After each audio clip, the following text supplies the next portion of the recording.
Well, good evening, church. It's so glad to have you all here tonight for another Wednesday night virtual Bible study. So far, we've been under this stay-at-home order for a while, a few weeks now. We've done 4 online worship services, and my guess is that we're going to do probably a few more at least before we get back to normal again.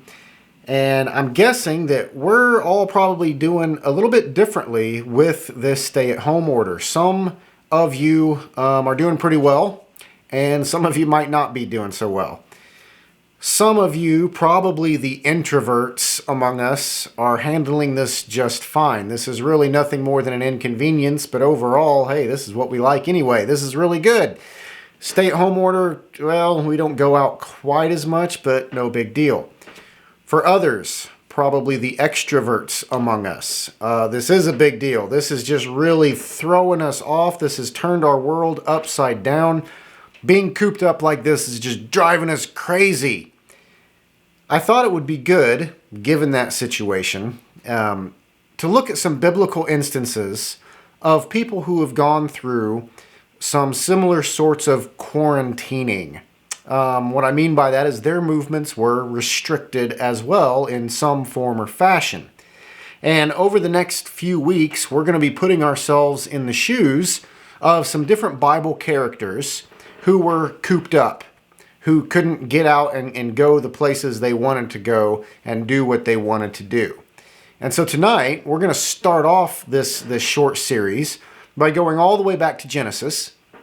And we're going to be in chapter 7 and talking about Noah and his family. Noah and his family. Genesis 7 verses 11 through 15.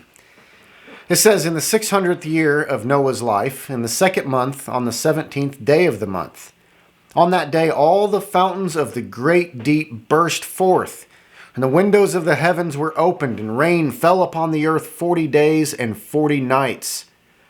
On the very same day, Noah and his sons, Shem, Ham, and Japheth, and Noah's wife and the 3 wives of his sons with them entered the ark, they and every beast according to its kind, and all the livestock according to their kinds, and every creeping thing that creeps on the earth according to its kind, and every bird according to its kind, every winged creature. They went into the ark with Noah, 2 and 2 of all flesh in which there was the breath of life. And those that entered, male and female of all flesh, went in as God had commanded him, and the Lord shut him in." This had to be a scary moment. I mean, just think about this whole situation. And Noah has spent a lot of time building the ark. We don't know exactly how many years it took him to build the ark, but there are estimates out there that would put it at somewhere around 75 years, give or take some years. But we can guesstimate generally around 75 years building this ark. This has been a very long lead up to what's happening. God told Noah he's going to destroy the earth. He says, I'm going to destroy everything that there is. And he told him this is going to happen. And then for a really long time, Noah's getting ready for that. It's going to happen, but it's not going to happen for another 75 years. You got to build this thing first. And so after all this time of building this ark and preparing and getting ready, the day finally comes. In the 600th year of Noah's life, in the 2nd month, on the 17th day of the month, on that day, all the fountains of the great deep burst forth, and the windows of the heavens were opened. I don't think this is a situation where it started raining, and then it just kept on raining. And then very gradually the water started going up and up and up, and people had some time to say, hey, this isn't good. It's starting. No, I don't think that's what happened at all. I think this is something violent. This is something scary. This is an explosion of the earth, and it's probably just terrifying. There's just geysers shooting up. There's storms pouring down. It's craziness. And so the ark is loaded up. Noah and his family, they get on, and it says, quote, "The Lord shut him in." Think about how scary that would be. all this chaos going on around you, all of these just everywhere. It's going nuts. And you get in the ark, the door closes, and the Lord shuts you in. How dark is it in there? What's it smell like in there with all those animals? What's it sound like? What can you hear going on outside? Are the animals all going nuts, just going crazy because of all this chaos? What's it feel like?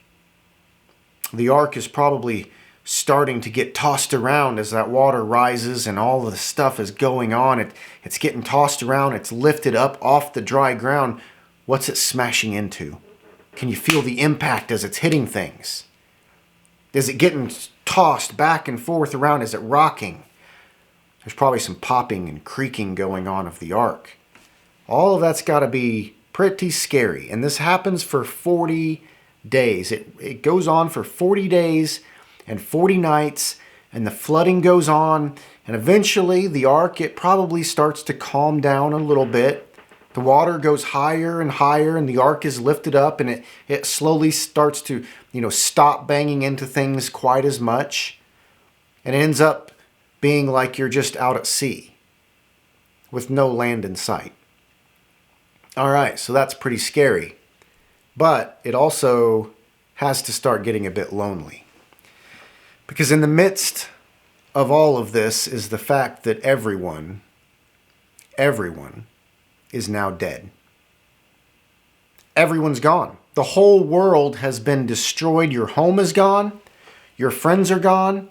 Everyone you've ever known, everyone you've ever talked to, everywhere you've gone to, it's been wiped out. Try to imagine being Noah. Try to imagine being one of Noah's sons or the wives or any of those that are on the ark. What would it be like floating on all of this water with nothing around you but water? And you're inside this boat knowing that you and the people in that boat are the only people left on earth. Go ahead and pause this video and discuss what that must feel like. What would it feel like to know that it is just you and your close family right there, and there is no one else? You and that boat is all that exists. Pause the video and discuss that now. Well, it didn't flood forever. If we come over to chapter 8, we find that eventually the flooding stops. Verses 2 through 4 says, "The fountains of the deep and the windows of the heavens were closed. The rain from the heavens was restrained, and the waters receded from the earth continually. At the end of 150 days, the waters had abated. And in the 7th month, on the 17th day of the month, the ark came to rest on the mountains of Ararat." All right, so the storm's over. But now you've got to wait for the water to go down. It took 150 days before the water went down enough for the ark to finally settle on Mount Ararat. And even so, the solid ground where they settled, it's still up on a mountain. It's still way up there. And so what was that like? There's a scary storm at first, but eventually the storm's over. Eventually it's calm again. Now you're just floating, and you're floating for 150 days. 5 months. 5 months floating on the water. Now, we aren't told what life was like during this time, and there has been plenty of speculation, and some people believe that once the animals were on the ark, they probably went into some sort of a hibernation. Like even the animals that don't normally hibernate, they might have gone into a hibernation. If that did happen, then you wouldn't have to feed all those animals multiple times a day. That would be a pretty big task, having to feed all of those. But if they were hibernating, you don't need to do that. And Some of those animals, they need to run and they need to get their exercise. They're bigger animals. They gotta move around. But if they're in hibernation, you don't have to worry about that either. And of course, some of those animals might want to eat some of the other animals. That's not good. But if they went into hibernation, that fixes that problem. The hibernation theory fixes a whole lot of problems, but there's really no way to confirm that that actually happened. And there's really nothing to base that on except a guess. We don't have any indication that sort of thing occurred. If they did not go into hibernation, then there's a lot of work to do. There's a lot of stuff to get done every day, lots of work to do, and it probably took everyone in the family pitching in and helping out to get it all done. Now, the ark is big, okay? The ark is real big. But imagine being confined inside it. As big as that thing is, imagine that that is the only place you can ever set your foot. You can't leave the ark. And the work probably took their mind off of it a bit. Taking care of all the things that needed taken care of probably helped, but even so, it's kind of like being in a cave the whole time. Probably very dark in there, and they might have had some torches that helped them see around, but there's not a whole lot of light from outside coming in. And they go about their business, they get in their routine, and they had no idea how long it would last. You know, walking around that ark and doing all those things might have been pretty interesting at first, but you do it day after day after day, and you walk the same path, and you're inside this dark, musty, nasty, animal-smelling boat day after day after day. 40 days is a long time for it to rain, and those first few days were probably terrifying, but after a bit you start thinking, when will this end? How high is the water going to go? We've been stuck at home a while now, under this quarantining, under these stay-at-home orders. How long has it been? Well, for us, Rachel and I, we kind of consider the whole thing kicking off once the kids stopped going to school. When that happened, when Josiah didn't have to go to school in the morning, well, we just started staying at home. And that seemed like a long time ago. It was actually March 16th. That's when the kids stopped going to school. March 16th. Today is April 15th. The kids have been out for just at 1 month. 1 month. The stay-at-home order, that took effect March 30th. That was only 17 days ago. With all this stuff that's happened, it hasn't even been 40 days yet. And the 40 days and nights that it rained, that was the shortest part of it. That was the shortest part of it, because after it stopped, then they've got to spend another 150 days floating. At what point did they start asking, when is this going to be over? When is this going to end? When can we actually step outside? When can we be able to walk through a field with grass and dirt under our feet? When can we have the feel of the sun on our face, the smell of fresh air instead of this animal cage? Did they ever start feeling like they too were just one of the animals inside their cage, needing to get out? It was 5 months from the time the rain and flooding stopped until the time the boat finally stopped floating around and came to rest on Mount Ararat. Put yourself in their shoes. Think about the conditions of living in this ark. Right now, even if you have to stay home, you can open the windows. You can step out on your porch. You can go out in the yard. You can see the sun. You can feel the fresh air. Rachel and Josiah and I, we take walks around the neighborhood. Even though we're not getting out and going anywhere, we can, to an extent, get outside and enjoy nature. We can still go sort of do things. consider the fact that Noah and his family could not. Think about being in that darkness for that long, not being able to go outside, not knowing after 3 months whether the end was right around the corner or whether 3 months was just the beginning. It was going to go on for years and years and years. They didn't know. Think about what their life must be like. Think about after the flooding has stopped, now they're floating and floating and floating and waiting and waiting and waiting. Think about what that would be like. Here's another chance to go ahead and pause this video and discuss that, if you will.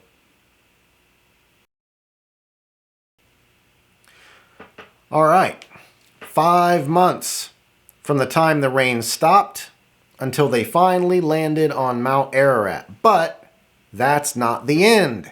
They still don't get to open the door. They still have to stay inside the ark. They're not done yet, and they're not even close. Genesis 8:13 through 16. In the 601st year, in the first month, the first day of the month, the waters were dried from off the earth. And Noah removed the covering of the ark and looked, and behold, the face of the ground was dry. In the second month, on the 27th day of the month, the earth had dried out. Then God said to Noah, "Go out from the ark, you and your wife, and your sons' wives with you." Now, there's a little bit of debate about how many days exactly they had to stay there on the ark. And the debate comes from the fact that the Hebrews used a lunar calendar rather than a solar calendar. So it's a little bit different. If Moses is recording this, he's using the lunar calendar, the Hebrew calendar. And there's a little bit of wiggle room with us trying to go back and read through all of these times that's being described, although the debate really isn't over that many different days. Some scholars say that Noah and his family were on the ark for 364 days. Others go up to 370 days. Well, that's only 6 days difference, a 6-day wiggle room. But let's go ahead and take the shorter estimate, 364 days total inside the ark. 364 days, that's a whole year. They have spent a year on the ark. And so if we do the math there, 40 days of the storm, and we follow that with 150 days before the ark comes to a rest on Mount Ararat, which means after they stop rocking back and forth and the ark finally settles down on Mount Ararat, after all of that is over and they're on dry ground, they still stayed in there 174 more days. How bad do you want to get out of that thing? Are you dreaming about that door opening? Are you wondering what is taking so long? Are you trying to convince Noah, come on, Noah, just open the door. Just let us out. I know it's not dry ground yet. I know there's still nothing out there, but at least let us go out and just sort of walk around a little bit. At least let us feel the ground under our feet and the air on our face. Are they wondering if maybe God forgot about them? Look, we settled. We're not moving anymore. We're on dry ground. Why are we still here? A whole year. They've been inside. They haven't seen anyone else. But again, there's no one else to see. Everyone's gone. The good thing about where we are today is that we are still connected. We can still have those Zoom meetings and see each other. We can still talk on the phone and we can text and we can get on Facebook and Instagram and see how each other's doing, stay up to date, see what's going on with everybody. We still have information. We're updated on the situation, what's going on out there, and we're given timelines, and these timelines might be revised from time to time. Well, it's going to be a few weeks longer, or maybe we'll get out by this date, or whatever it is.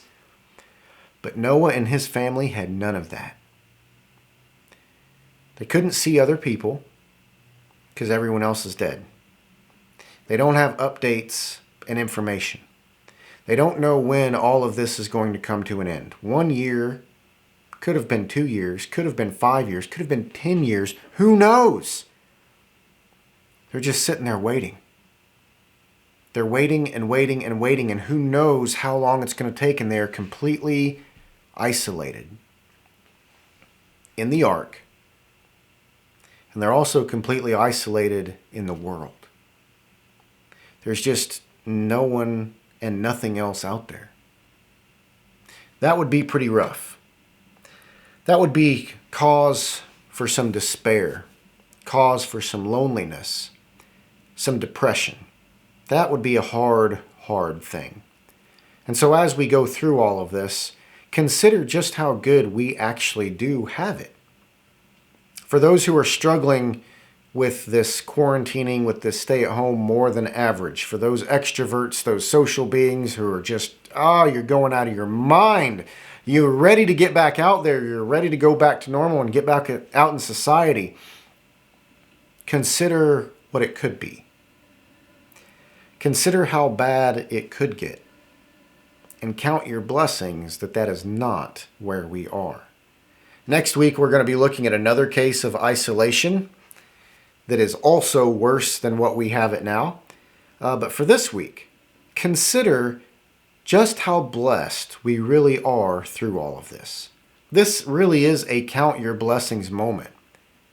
And as we end this video, go ahead and take a little time to talk about the things that you have to be thankful for. Talk with your family and whoever's there with you about the blessings that you have and all the advantages you have in this. Even though the quarantine is not fun, it's not our best case scenario. It's not what we want our life to be. List out the good things. Name the positives. And you might be surprised at just how blessed we are in the midst of all of this. I hope all of you have a great week. And I hope this week you can find all the positives, not dwell on the negatives. And we'll see you again on Sunday.